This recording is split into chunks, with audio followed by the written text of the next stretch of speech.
There are moments in life when we feel like we are stuck, waiting on God to answer a prayer, to open a door, or to remove a burden that weighs heavily on our hearts. In those moments, it is easy to wonder if God has forgotten about us, if He hears our prayers, or if He even cares. The waiting can be painful and the silence can be deafening, but what we must remember is that God's timing is never wrong. He is never late and He is never too early. He moves according to His perfect plan, even when we cannot see it. When we are faced with trials, we want immediate relief. We want answers now. We want to understand why things are happening and when they will change. But God does not operate on our schedule. He is not bound by our sense of urgency. He sees the full picture of our lives, the past, the present, and the future. What we see as a delay, He sees as preparation. What we see as unanswered prayers, He sees as protection. When we feel like nothing is moving, He is often working behind the scenes, arranging everything according to His will. In the Bible, we see countless examples of God working in His perfect timing. Abraham was promised a son, but he waited years before Isaac was born. Joseph had dreams of greatness, but endured betrayal, slavery, and imprisonment before stepping into his destiny. The Israelites wandered in the wilderness for 40 years before reaching the Promised Land. Jesus Himself waited 30 years before beginning His ministry. In every case, the waiting was not wasted time. It was a time of refining, strengthening, and preparing. God was not withholding His blessings. He was aligning everything according to His divine plan. There are times when we feel ready for something, but God knows we are not. We may think we are prepared to step into a new season, but God sees the areas in our hearts that still need work. He knows the dangers we cannot see. He understands the lessons we still need to learn. If He gives us something too soon, we may not be able to handle it. What we view as a delay is often His mercy. He is protecting us from moving ahead before we are truly ready. Our frustration in waiting often comes from our desire for control. We want to set our own timelines. We want to dictate when things should happen. But faith requires trust. Trusting God's timing means surrendering our need to control the process. It means believing that He knows best, even when we don't understand. It means accepting that His ways are higher than ours, and His thoughts are beyond our comprehension. The moment we release our grip on our own plans is the moment we allow God to move in ways beyond our imagination. One of the most difficult aspects of waiting on God is dealing with the pain that comes with it. It is hard to wait when we are suffering. It is hard to trust when we are hurting. But pain does not mean that God is absent. It does not mean that He has forgotten us. Often He uses the very pain we want removed to shape us into who He has called us to be. The trials we endure today are preparing us for the blessings of tomorrow. If we rush ahead of God, we miss the growth that comes through the struggle. There are times when we feel like everyone around us is moving forward while we are stuck in place. We see others receiving the very things we are praying for, and it can be discouraging. But we must remember that God's timing for someone else is not His timing for us. Comparison leads to doubt, and doubt leads to frustration. But when we keep our eyes on God and trust His plan for our own lives, we will find peace in the waiting. Waiting on God does not mean being idle. It does not mean sitting back and doing nothing. It means continuing to seek Him, to grow, to prepare. It means being faithful in the season we are in, while trusting Him for what's ahead.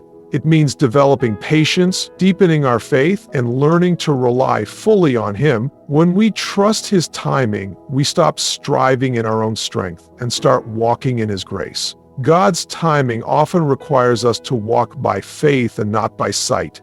We may not always understand why He asks us to wait, but we can be confident that His plans are for our good. The waiting season is never wasted. It is in those moments that He is strengthening our faith, refining our character, and drawing us closer to Him. When the time is right, He will move. And when He does, we will look back and realize that His timing was perfect all along. Pain is something no one wants to experience, yet it is something everyone faces at some point in life. It comes in different forms: loss, disappointment, betrayal, heartbreak, failure. In those moments, it is easy to question why. Why would a loving God allow suffering? Why do we have to go through hardships that break us, shake our faith, and leave us feeling alone?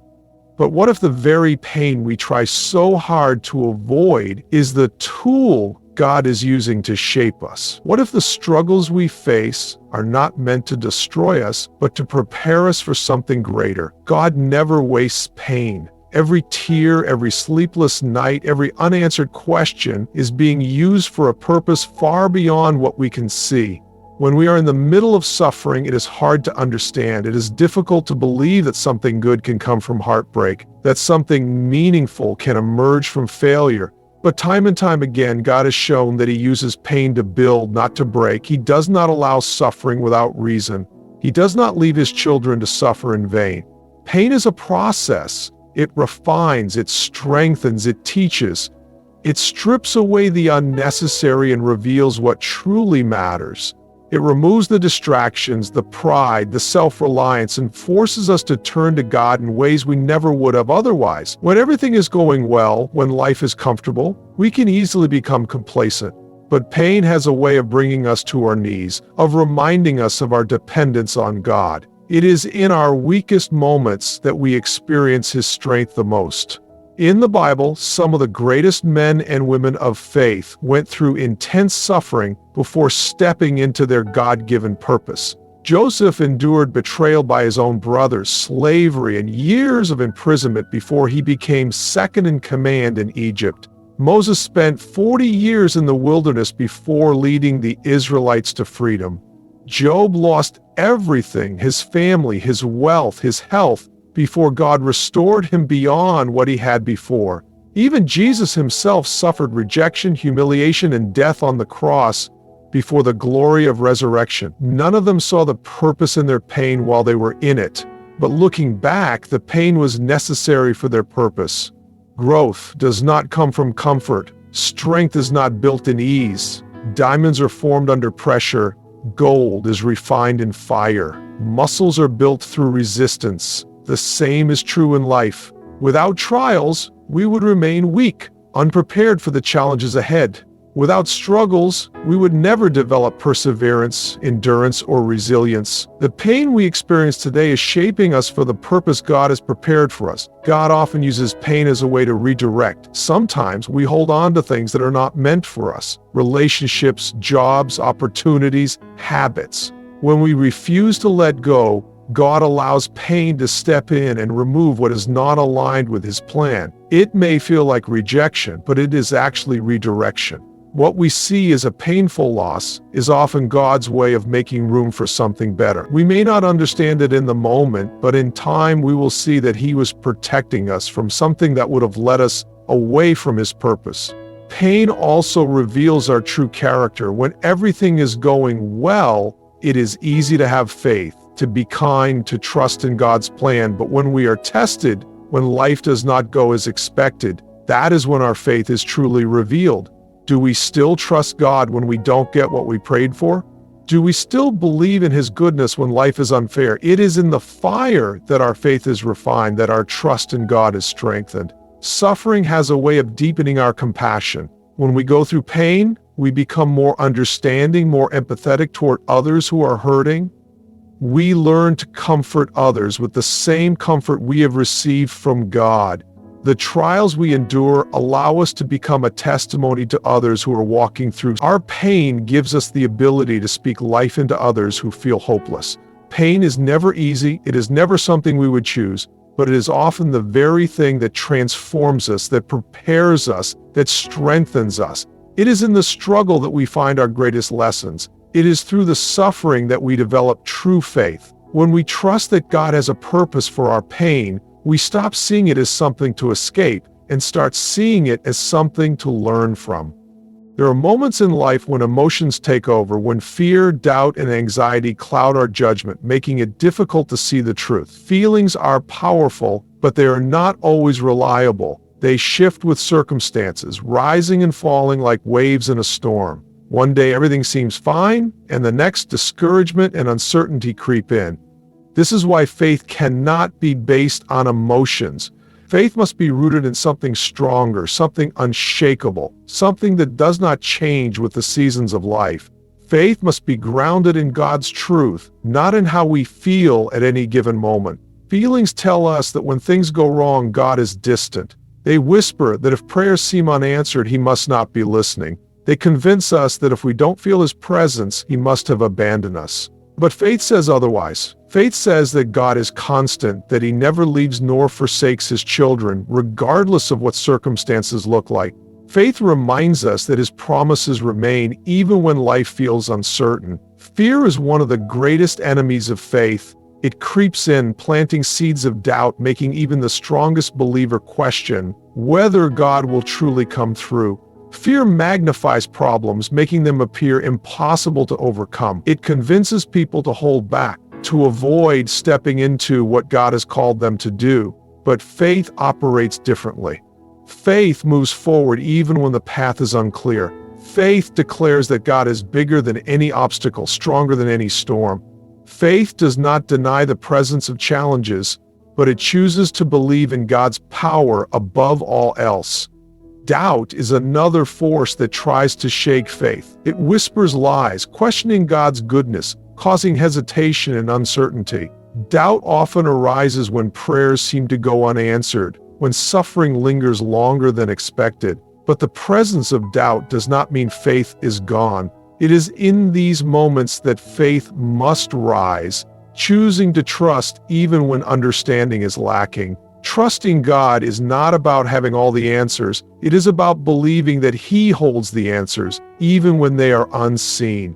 Faith is not about feelings. It is not about waiting to feel strong, confident, or fearless before taking action. Faith moves forward despite fear. Faith stands firm even when emotions waver. Feelings may say, I am alone, but faith declares God is with me. Feelings may say, I can't do this, but faith responds, with God all things are possible.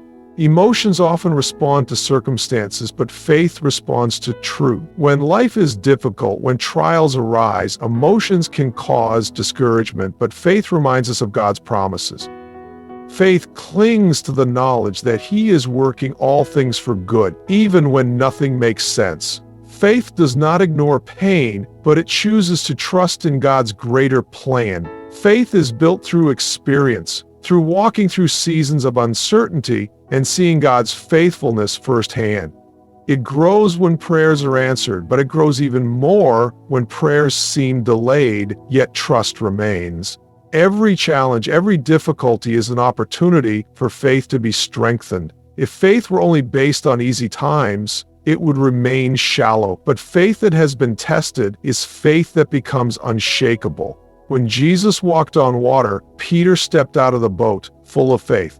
But the moment he focused on the waves, fear stepped over and he began to sink. The storm did not change, but Peter's focus did. The same is true in life. When eyes are fixed on problems, faith weakens. But when eyes are fixed on God, fear loses its power. Faith is a choice, a decision to trust, even when circumstances suggest otherwise. It is easy to trust God when everything is going well. It is easy to believe when life is smooth and prayers are answered quickly. But real faith is tested in the waiting, in the uncertainty, in the real faith says, even if I don't see it now, I believe that God is still working. It holds on to hope, even when emotions say to give up. God's promises do not change based on feelings. His love does not disappear in hard times. His presence is not dependent on emotions. He is constant, He is faithful, and faith is choosing to stand on that truth, no matter what feelings may say. Life has a way of making us feel like we are stuck in a chapter that will never end. When pain lingers, when disappointment becomes familiar, when prayers seem to go unanswered, it is easy to believe that this is how things will always be. The weight of the past, the regrets, the missed opportunities, the heartbreak, all of it can make it seem like the best days are behind us. But that is not the truth. The story is still being written, and what feels like an ending is often just a pause before a new beginning. There are moments when it seems like life is working against us. Plans fall apart, people leave, doors close, and the dreams once held with certainty start to fade. In those moments, discouragement whispers that there is no point in trying anymore. It convinces us that we have made too many mistakes, missed too many chances, and are too far gone to turn things around. But God does not work according to human limitations. He does not measure potential by past failures. He is not bound by the opinions of others. What He has planned is still in motion, even when it does not feel like it.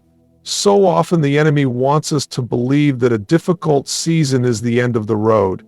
He wants us to give up before we see the breakthrough. He wants us to define our future by our current struggles. But God is not finished. The pain, the struggles, the delays, they are not the conclusion, they are preparation. What feels like a setback is often the setup for something greater. The seasons of waiting, of wondering, of walking through uncertainty are not wasted. They are shaping, strengthening, and equipping us for what is ahead. It is easy to look at life and feel like too much time has passed, like the mistakes have been too great, the opportunities too few, the losses too heavy. But God does not operate on human timelines. He is not limited by age, by status, by how many years have been lost. He can restore, rebuild, and redeem what seems impossible. A delay is not a denial. A failure is not final. When God is involved, a closed door is not the end. It is a redirection. A painful chapter is not where the story stops. It is where transformation begins. One of the greatest lies people believe is that their value is determined by their past, that what has happened to them, what they have done or what they have lost, defines who they are. But God does not see people through the lens of their mistakes. He does not hold their failures over them as a limitation. When He looks at His children, He sees purpose, He sees potential, He sees what can be, not just what has been. His grace is greater than any past decision. His power is stronger than any brokenness. The enemy loves to remind people of their worst moments. He loves to replay old wounds, old failures, old doubts. He uses the past to create fear about the future. But when God steps in, He does not bring condemnation, He brings redemption. He does not dwell on what was lost, He restores what was broken. He does not leave His children in shame, He lifts them into something new. The people God has used the most throughout history were not perfect. They had past struggles and moments of doubt. Moses doubted his ability to lead. David fell into sin. Peter denied Jesus 3 times. Paul persecuted Christians before becoming one of the greatest voices for the gospel. Every one of them had a moment where it seemed like their story was over, but God had more for them. Their failures were not the end. Their past was not their final chapter. Their struggles did not define them. God's purpose did. No matter how long someone has been waiting, no matter how many times they have fallen, no matter how impossible it seems, God is still writing their story. What feels like a failure today can become a testimony tomorrow. What seems like a loss now can be the foundation for something greater. The chapter may feel difficult, but the story is far from over. The best is still ahead.